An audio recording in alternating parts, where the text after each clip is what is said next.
చంద్రశేఖరరావుని అడుగుతున్నా, రా అమరవీరుల స్తూపం దగ్గరికి ముక్కు నేలకు రాయనికని నేను అడుగుతున్నా.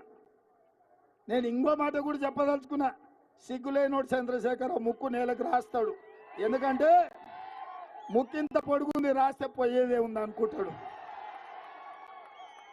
అందుకని నేను చెప్పదలుచుకున్న ఆర్మూర్ రైతాంగానికి, మీ అన్న, మీ సోదరుడు, మీ రేవంత్ అన్న, మీ తమ్ముడు మాట ఇస్తే మాట కోసం తల తెగి కింది పడ్డా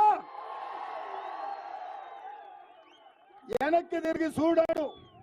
ఈ 10 ఏళ్ళు ఎన్ని కేసులు పెట్టినా, ఎన్ని అరెస్టులు చేసినా, ఎన్నిసార్లు జైలుకు పంపించినా ఈ లక్షలాది మంది కార్యకర్తల కోసం నిటారుగా నిలబడి కొట్లాడి ఇవాళ ఇందిరమ్మ రాజ్యం, ప్రజా పాలన తీసుకొచ్చినాం.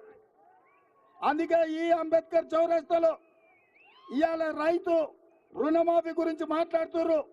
నేను హరీష్ రావు అన్నాడు, నేను మన ఎన్నికల ప్రచారంలో తెలంగాణ రైతాంగానికి మాట ఇచ్చిన 15 ఆగస్టు లోపల 2 లక్షల రైతు రుణమాఫీ చేస్తా అని. హరీష్ రావు అన్నాడు, నువ్వు చెయ్యలేవు, నువ్వు చేస్తే నేను రాజీనామా చేస్తా, మళ్ళీ ఎన్నికల్లో పోటీ చేయను సిద్దిపేటలో అని.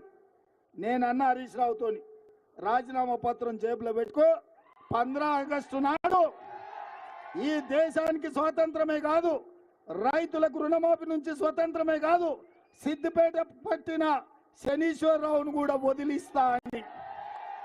అందుకే ఇవాళ ఆర్మూరు ప్రజలకు, ఆర్మూరు రైతాంగానికి, నిజామాబాద్ రైతాంగానికి నేను మాట ఇస్తున్నా, ఆర్మూరు సుద్దులగుట్ట సాక్షిగా 15 ఆగస్టు లోపల 2 లక్షల రూపాయల రుణమాఫీ చేసి తీరు